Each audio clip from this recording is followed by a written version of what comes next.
KRS-one just came in the group. KRS, our guest of honor, welcome. Hey, good brother. Yeah, hello, how you guys doing? You're doing great. Thanks for being here, bro. Good to see you. Thanks for being here. Let me just say one thing. I wanted to say I met KRS.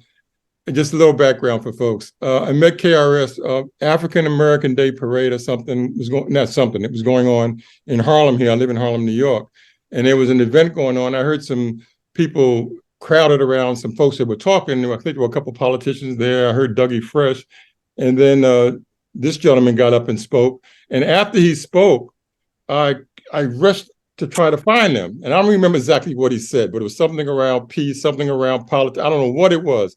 And I just ran up to him and I said, "Do you know Marianne Williamson?" "Yes, I know Marianne Williamson." And she happened to be in town that day. And to make a long story short, we got the two of them together for dinner. And but I also told him when we sat down for dinner, I said, KRS-one, I never heard of you. And that's like all on me. But I just always have to admit that. And but I've since been at his temple that he has in Newark. And I've heard you don't know this, KRS, that I've actually sat down and listened to one of your Sunday night ministries, and it was very inspiring. Wow. Really appreciate that. So LB, you wanted to introduce them, I think, formally? Oh my gosh, how do I introduce such a wonderful teacher, spiritual teacher, entertainer? I am so honored to be saying hello to you and having you join us. And when I saw how you resonated with Marianne's message, I was just so happy. I've been paying attention to some of your teaching. I always knew you for entertainment, didn't go too much into your teaching. And now that I have, I revere you as a teacher on the same level as Marianne Williamson. I know that you have taught and lectured at, you've at least spoken at over 500 universities. You have several books that you've put out that I need to get to studying. The number one thing I think I have, the gift of you, King, my brother, is that what you are teaching through the temple of hip hop temple is things that I try to talk to my sons about. And I can't always find the words that will resonate with them just right, because they think because I went to Salve Regina University and I have a master's degree in counseling, they think that I'm talking a language that, doesn't fit with them, and, my one son, the youngest one, did this little song we started the thing with, because I asked him, it's like baked in the cake and mixed in with Marianne. But when they hear you are speaking their language. You're teaching the same kind of concepts. You're laying down the knowledge that Marianne is, but you're laying it down in an authentic way that they can appreciate and take home with them and really change things. And so when Oscar told me that you were willing to come on and speak with us, I'm like, okay, let me get my antenna ready, because I'm getting ready to learn. Welcome, welcome, welcome. Welcome, welcome, welcome. Wow. Look, you already put a battery in my back right now. And I'm honored to be part of this conversation. Anytime you could be part of something productive, positive, forward moving, it's a no-brainer for me. So, I'm grateful for the invitation. What's on the menu? I know there's a couple of themes to discuss. Who's leading the way? Guilty. Yeah. It's me and my big mouth.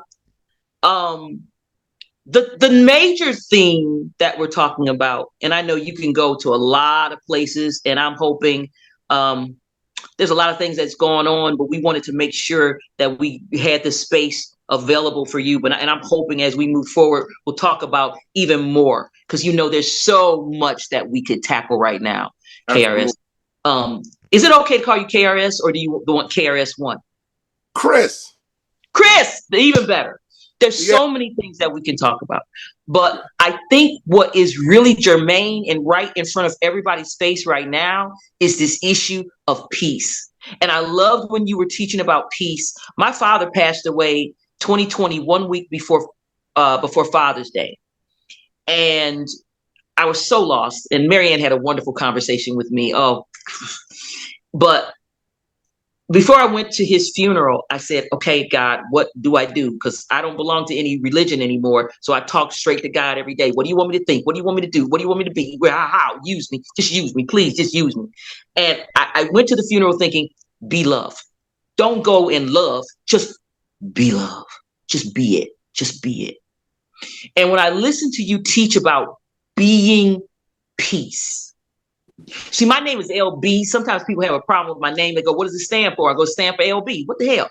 You know, but B, my spiritual guidance, like Sister Diana is a metaphysicist, and she said L is a name of God in B. So the reason that people have a problem with your name LB, because you're saying God B. I said, I did not mean to do all that. My name was Lisa Bartley. It's just an L and a B from a child, you know, but it's B. So it challenges people.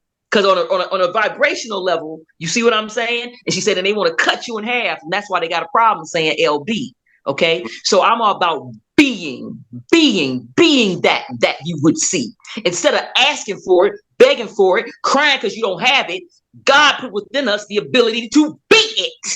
You see? If you're in darkness, you can be light. You see? So when you were teaching on peace, I said, this is teaching that we have to get out there to the masses. And then when Oscar came to me and said that he introduced you to Marianne, it was like chocolate and peanut butter. Reese's my favorite candy. Two of my favorite teachers together. And I knew that this would be the impetus for something really profound. So that's what we're talking about tonight, Chris. We're talking about how do we be peace? What does that mean? What does it even mean?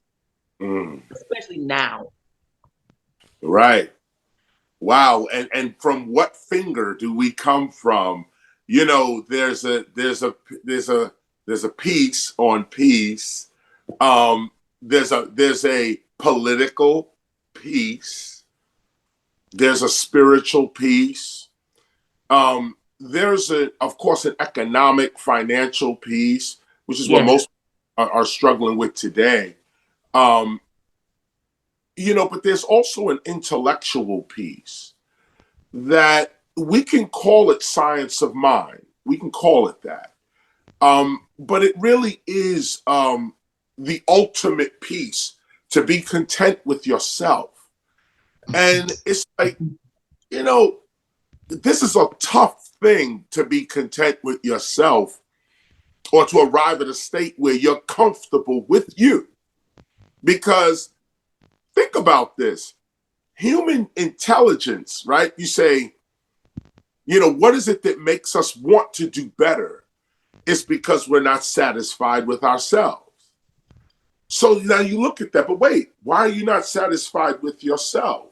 Well, because whatever, I think I'm deficient in this area. Or I think I need this in this area. Whatever it is, you're still not comfortable with you. Now, the extreme of this is to say, well, I don't care what anybody thinks. I'm good with me. I don't care what my actions, I'm good with me and I don't care about anybody else. These are the two extremes we're dealing with. People who believe too much in themselves and people who don't believe in themselves at all. And then you have one or two in between that will say, you know, we have some kind of balance, but how can you really have, this is the kicker now conversation, how can you really have balance and peace in this colonial society? You know, when I heard Marianne speak, I saw an abolitionist. I saw somebody who is not written down in American history like they should be. You know, like Lucretia Mott or Elizabeth Cady Stanton or Susan B. Anthony, you know, any of these quote unquote white women fighting for Black freedom. I mean, she fights for all kinds of freedoms, but as a Black man, I find myself being more like the Frederick Douglass, and she's there, Susan B. Anthony.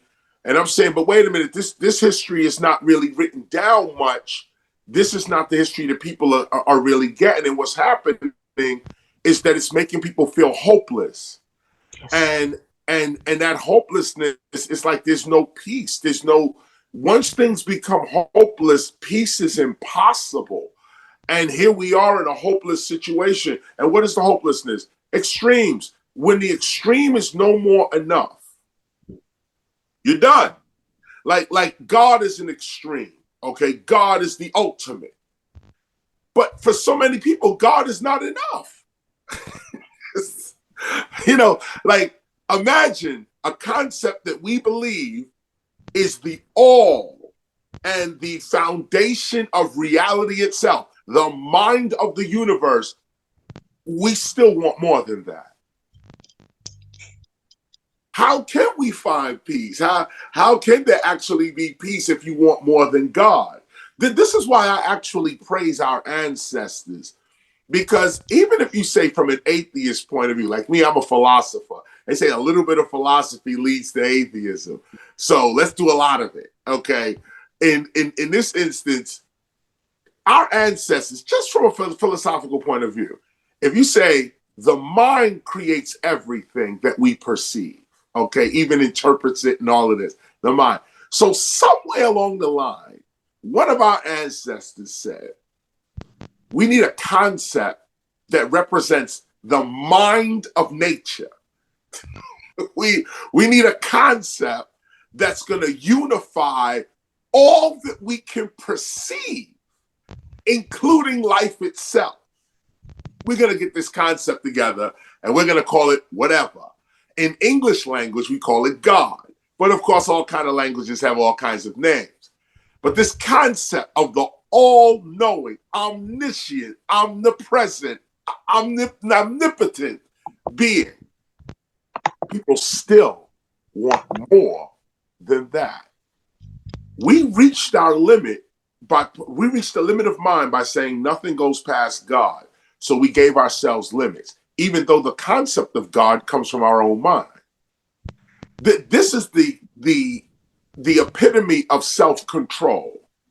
When you know with your mind you can create anything, yet you limit yourself to principles, to discipline, to mercy, to peace. But this is a character, see? And this is the hopelessness of it all, because if you don't have this character, there's no way for you to actually understand anything that I'm saying. Like for instance, a person will say, well, if these civilizations were so advanced, these ancient civilizations were so advanced, how could they have been conquered by less intelligent beings, less loving beings? How? They were more, the people who built the pyramids and created all types of stuff on the earth. How could they have just been conquered like this? And this is the point to character right here. And I go back to the colonial society. The character of the society. The question answers itself in terms of peace. The question answers itself. How can an advanced civilization be overrun by people of lesser intelligence, lesser civilization, less discipline, greed? And how can they be overrun by this? And the question answers itself. Advanced civilizations don't create greed, hostility, war, murder. We're not prepared for invasion. Advanced civilizations are advanced because they're cooperating with one another. The invader comes in as a competitor. And so without going through the whole concept of capitalism and the idea of this competition in society, as long as you have competition to eat, like to get your basic needs, you're going to have to compete in this society for your needs. There'll never be peace. That's what makes it hopeless. There's no peace. There's no peace in capitalism. There's no peace in unchecked competition. Just because the ultimate of competition is murder. Like the ultimate of we gonna compete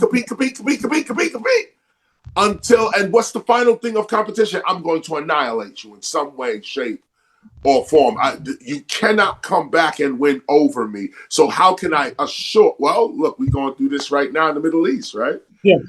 You know, how can I be sure that you ain't coming back? I'm going to annihilate. This is the ultimate level of competition. So where's the peace? Where's the peace? Well, the peace comes in when your character is capable of setting limits on yourself, meaning that you know you are infinite, but you live finite. You know, it's like saying, be in the world, but not of the world.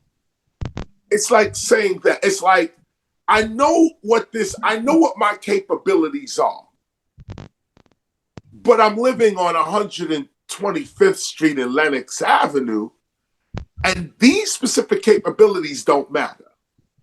There's another set of skills that are required here on 135th Street and Lenox Avenue. There's another skill required here, another spiritual skill, another skill of peace that's required here. And look, let me not take up the time in this, but your question is so fascinating because there's no justice without peace. There's no peace without justice. Those that understand the concept of ma'at and the balance, you know, the balance. This is what peace is, the balance. So how can there be peace without justice? And this is that level of spirituality that a lot of people don't want to talk about. Is they want a spirituality without justice, you know, and you know, like for instance, they'll say, "Here's where the peace comes in." There, another angle on peace. People say you shouldn't walk around with a victim mentality, victim mentality, and in one breath, on one level, I totally understand. Why are we walking around like victims? Somebody did something to me, this, that, especially on a spiritual level. You pretty much bring everything that's going to happen to you. You pretty much bring it to yourself. Those that walk that path, you understand what the mind can do. You understand what your aura can attract to you. And so you take responsibility for your life. You take responsibility for your direction. There's no victimization here. I can rise at any time. We understand that. But without a victim, there's no justice. And this is what people want to quickly get over quickly. Is there's no victim here. There's no victim. Just pray. Just meditate. Just chant, just read, just do that. But wait a minute, I used to have gold and silver and copper. I used to have lands with animals on them, and I used to own a river, you know, with my own fishery in it, and you know what I'm saying? I used to have a country, I have civilization where with my own rules and laws, and you know, no, don't talk about that. That's your victimization again. There you go again, feeling like the victim. And this is the piece right here. The piece is that without a victim, there can be no justice. So you got a lot of people walking around today, mostly white folk, walking around today, guilty. And in their heart, they say, I had nothing to do with this slavery craziness. That's not me. And they're right. They're right. But black folk will turn around and say, but wait, you're still benefiting from the work of your ancestors, just like we are still deficient from the robbery of our ancestors. You're still enjoying the spoils of war, even to this moment that we speak right now. So where's the spirituality? I'm talking Africans to Europeans in America, okay? Now we trying to get our act together, but both of us are colonists to the Native Americans. So where's our spirituality? What? We praying to God on land that has blood on it? We're standing in churches that are built on top of Native American temples?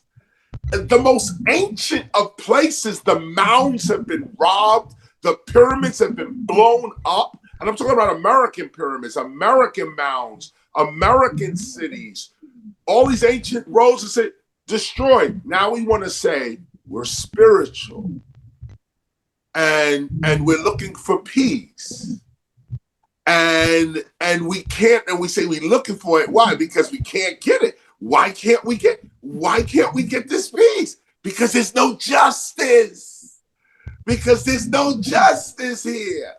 Every time I do a concert, at least I try to at least shout out the Native Americans of this land.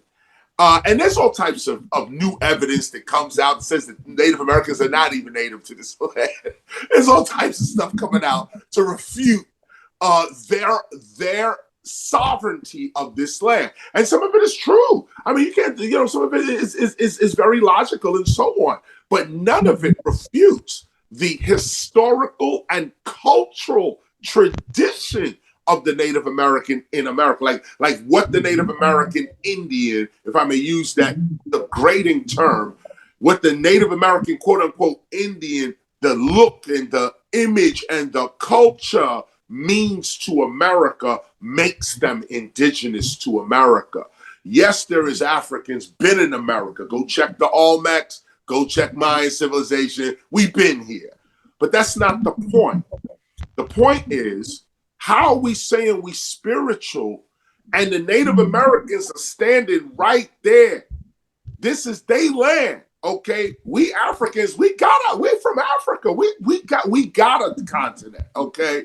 Europeans got a continent. It's called Europe, okay? You over there. But we both here fighting amongst each other, claiming we both spiritual, and we both colonists on Native American land. You know, the story of the Buffalo Soldier alone, just that alone. These are black folk running around killing Native Americans, okay, on behalf of white folk, okay. And the Buffalo Soldier, I mean, the Native Americans called us this because we look like buffalo to them with beards and woolly hair, and we coming out, and we also fought like buffalo, they say, and all this type of symbolism went with it. But there was an honor. It was an honor that they bestowed unto the African warrior of the time. But when you really peel back the story, now here we are again, killing one people for another people that ain't even our people. And so here we are. So it's like we got to undo a lot of hypocrisy to get to peace. We need justice to get to peace. You need love and care to get to peace. You need your ancestors to get to peace. You need your ancestors. Like, imagine if you can't talk to your ancestors, you have nowhere else to go. And you started this conversation off with the concept of being. And this is so crucial. I'm going to cut my mouth off right here at this point. Being. Oh, my goodness. This is the essence of the freedom part right here. This is the solution right here. In a colonial society, everything is objective because it's colonial. In a colonial society, the colonists, the education of the society, the colonial education is always going to be objective. Objectivity is going to rule the day. Now, when you think about it, it's illogical completely because nobody is objective with anything. Okay, we all know. Most people are subjective to most of the stuff that we feel. Our feelings are in what's going on, whatever it is we're studying, whatever we're saying, this, that, and the other. But when you're dealing with a colonial society, meaning an outsider is coming into your territory and subjugating you and your ideas with their ideas. And so this concept of colonialism begins as an outside objective force. So the education is always going to look down upon the first, the simple, this thing, the real, always going to look down on that. So you got to understand this in terms of getting peace. Like in a colonial society, it's almost hopeless because here you are with the basic education that you get begins objective. So everything you study, you're never going to become it. And if you look at the society that we live in, you have, say, the Bible. Millions of people read the Bible. No Christ, though. Nowhere. Not even a Moses. Like, can we even get a David somewhere? I mean, none of that. Everybody reading that Bible objectively. And I could go on with the Quran, I could go on with the Bhagavad Gita, the 5 Baskets of Buddha, you could go with the Torah, you could go in every book you can imagine. Nobody is subjective to what it is that they're studying. It's all objective. It's me and it's that. It's not that, which includes me, this, and all this other stuff as well. It's all just that. We don't even think like that no more. It's separate. Capitalism makes you compete, so I need that individualism. Colonialism separates you from reality, so you stand alone in reality as an individual. This is what they want. This is what the system needs. Anytime you group up, us Africans, anytime we grouped up, it was a crime, remember? We couldn't come together. 3 or more was a crime to group up. This is what they don't want, for you to group up, for you to unify. This is against that rule in that sense. So the education models that. The education says, you can study God all day. Just don't try to be God. You can study Malcolm X. You can study Harriet Tubman all day. Just don't try to go to a federal prison and actually free your people. You can study any of these people. But when it's time for you yourself to become these people or continue them, which is the same as becoming them, somehow our education shuts us down immediately. And we just go, oh no, that was them and this is me. And who are you? A powerless individual competing for basic necessities. Revolution is so far from that person. It's impossible. The minute they shut your water off, you're done. The minute you go to your car and you go to the local supermarket and there's a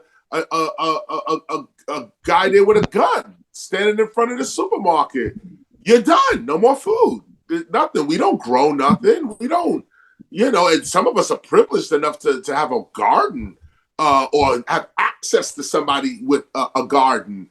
But even that, they're going to be the first ones that the military run up on if they really trying to control something. So you got to think to yourself, how do we deal with this? Like, how do you deal with this type of society? And keep in mind, our ancestors dealt with it. As wild as this may sound to you, our ancestors outsmarted it altogether, because let me tell you this piece right here. This is all solution-based. And what was the last solution? If your education is making you not do what it is you're studying, basic colonial education keeps you objective to everything you're studying. Do you not realize that whatever you study like knowledge, or like I didn't know something, now I know it, that act is food. It's literally food. It feeds your mind, like as if you ate. Knowledge is literal food for the mind. It creates neurons. in the brain. Knowledge. It creates pathways in the brain. Literal food, like the way you eat fish or whatever you eat, creates physical stuff in your body. So does knowledge. So does knowledge. But what if your knowledge is Christopher Columbus discovered America? What if that's your knowledge? That's what you ate. That's what your mind ate. And now with that mind, you're looking for peace. Christopher Columbus, first of all, you say Christopher Columbus discovered America. Christopher Columbus never made it to America. We all know that. He was in Turtle Island, or what is now called. So he never made it to the continent of America. Never got here, never saw it. That's it. It's a lie. But for many years in school, we were taught Christopher Columbus discovered America. Now, the way to get out of this type of education is to think faster than it. And what is faster than education? A belief in yourself.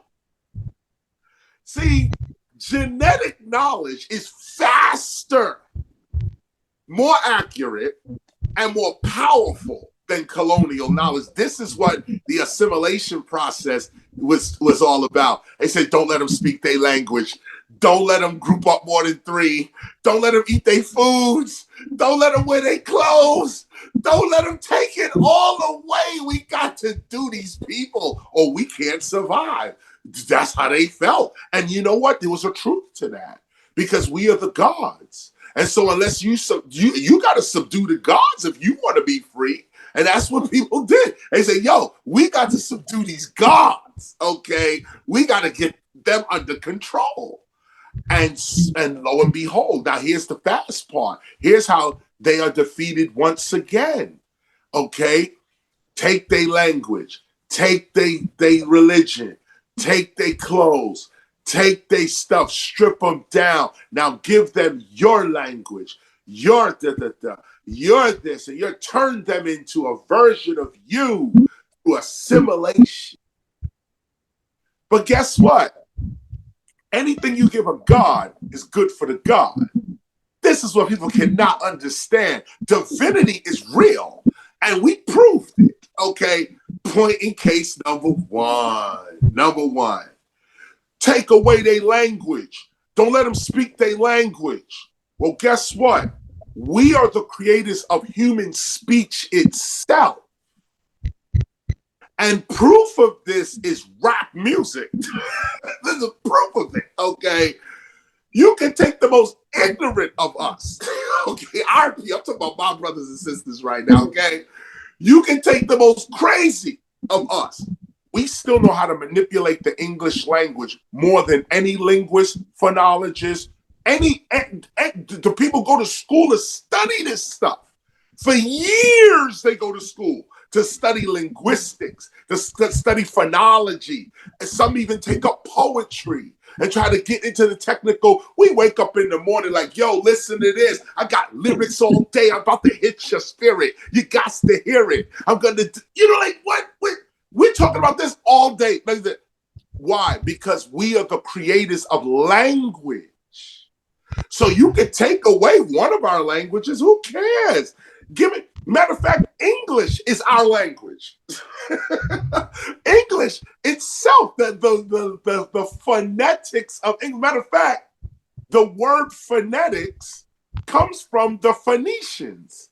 Black people, big afros, they were seafaring people. They were just before the Carthaginians, the empire of the Carthaginians. These are the Phoenicians, the original Phoenicians. They're the ones that created the alphabet, A, B, C, D. These are Black creations. We created them, okay? So imagine the mind that creates mathematics doesn't need mathematics. Everyone else does. The mind that creates language, organized speech, letters, numbers, shapes, that mind doesn't need none of that. None of that. That's for y'all. The mind that can create that and other stuff. And so if you're just left alone, you'll come up with something called hip hop. and it will defy the entire system itself. We are independent. We are proof that our ancestors never died. They never died, and we was never assimilated. They only captured us. They didn't conquer us. Big difference. They only got us together. And in a lot of ways, this is what we wanted. See, we are the gods. So if you really take that seriously, you say, right, wait a minute. The first humans don't come from other humans. Think about this for me. It is a scientific fact that they call her genetic Eve, right? They say genetic Eve, African Eve, is a bunch of women that create a gene pool that is the origin gene pool for everybody in the entire world outside of Africa. These group of women that they call African Eve, okay? Now, if you are the first human, okay, this is what we got to remember, not 1619 Jamestown, Virginia. That's crazy. Go back about 200,000 years ago. If you want to be safe, say 100,000 years ago. See, 200,000 years ago, you got what is called Homo sapiens. These are all their terms. But this is Homo sapiens, Homo meaning man, sapien meaning wise, wise man. The first wise men or wise people are coming now from out of Africa into Europe. They're meeting somebody else called a Neanderthal. Neanderthals are Africans that left Africa earlier and then wound up in Europe. They got renamed, of course. Neander is a place in Germany, and Tal is a valley at the place. So you have Neanderthal, which is where they found the bones, was in a place called Neander, and it's in a valley. The Neander Valley man is what Neanderthal man means. But that man is an African, black man, or wherever the bones are from, African. Now this, going back with this history, and this is the history that frees you, really, because once you understand the truth and you can react to the truth, you find peace. Once you're free, say the truth sets you free. So once you find truth, you find peace. The truth of the matter, for those that feel oppressed in this way, those escaping colonialism, those escaping capitalism, unchecked capitalism, those escaping that, realize that the character of the first beings is what matters, not the race, not the skin complexion, because the concept of black is another colonial concept. The concept of black, the concept of white, red, like making human beings out to be white, red, yellow, brown, these stupid colors. This is all imperialism, colonialism, capitalism. That's what that is, okay? Once you can free your mind from looking at human beings according to colonial color distinctions, you'll see the human being for what it is for real, which is really an intelligent being moving around. Intelligence moving, consciousness on the move. You'll see humanity for what it really is. And this alone will cut 10% of the fear you might have for people you don't know. Because if you walk in spirit, then you feel all people. You have the empathy to feel all people. And like I said, if you're the first being, you don't come from other beings. You come from nature itself. And this is what it is. See, colonialism makes you think that you have to come from one race of people to be called original. That's not how it never was like this in nature. To be called the original, to be part of the first people is about your character. The first people are not black, white, red. Now they might have been dark skinned, sure. If you're in Africa, hot, sure, you might have been dark skinned. But all dark skinned beings are not first humans. The first humans, the first self-aware beings is a character. And this character is what is in our blood, in all of humanity's blood, to lesser or higher degrees. Some people exude the character of the first beings with high degree, And what is the character? Cooperation, care. Like, these are the things that first people had to do to survive. Like, you couldn't be warring and killing and invading and expect to survive. You're the first one. So as the first one, you don't come from other people. You come from the circumstances of life itself. Something happened in life beyond human intelligence, beyond anything anybody could play. There are no humans yet, okay? Something goes on in life, in nature, and you are produced, or your kind is produced. This kind that is produced is directly from nature. African Eve. She's not from anybody else. She's from nature itself. This person comes out with the mind, with the being, I should say, comes out with the being that has to cooperate, has to be lawful and lawful unto nature, because nature will kill you quickly. Break nature's laws, you're done. Okay. Matter of fact, you can't even break nature's laws and live. It's really that instant. So you have to follow law. You have to be cooperative. You have to be patient. You have to be inquisitive, wanting to know things. You have to be able to be flexible. Thought you knew something, learn something new, adopt it and move on. This is the ways of the old gods. And when you have this attitude about life, you're always at peace. You're always at peace because you realize I don't come from people. I come from nature itself. And how do I know that I come from nature itself? My character. My character is one of peace. I'm not looking for peace. I am peace. When I walk in the room, peace comes in the room. People even say, man, I feel comfortable around you. Man, I feel safe around you. Man, I feel good around you. Just peace. You walk in the room, peace is in the room. Peace is not something to attain at the end of a journey. It's something you confirm it at the beginning and take it with you throughout your journey, whatever that may be, to your goal, to your vision, to whatever. But you are the peace. You are the peace. And you could be the love as well. You could be the forgiveness as well, the understanding as well. These principles are not just good, like morals, like they're not just good, the definition of good. They are empowering. Like, imagine if a group of us decided to forgive each other, and there's so much to forgive. Let's say just forgive debt. Like, imagine if African Americans, all of us, all 14 million of us, said we're going to forgive each other's debt. We're going to forgive each other's debt, not the United States government or anybody like that. Forget all that.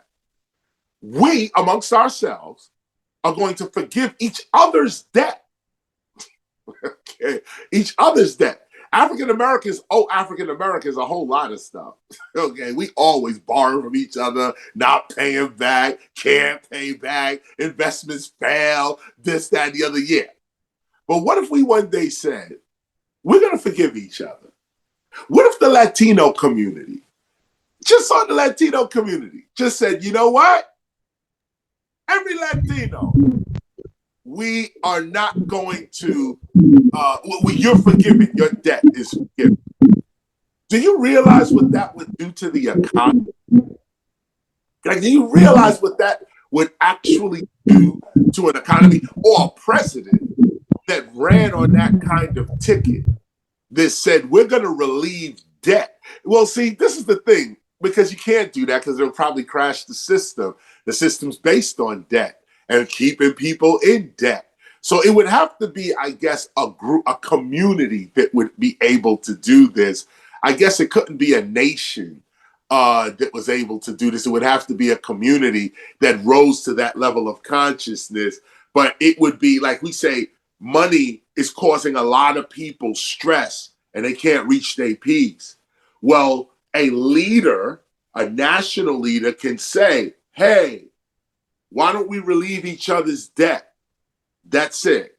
Like, we're just going to forget it and leave it at that. Like, things that are owed to you, don't hold on to them. Let it go. Rise to the consciousness where you could just let that go. Whatever money is owed to you, let it go. Whatever thing was taken from you, let it go. Especially if it's within your own community. That goes for all communities too, by the way. All communities can practice this. I'm speaking from an African-American point of view.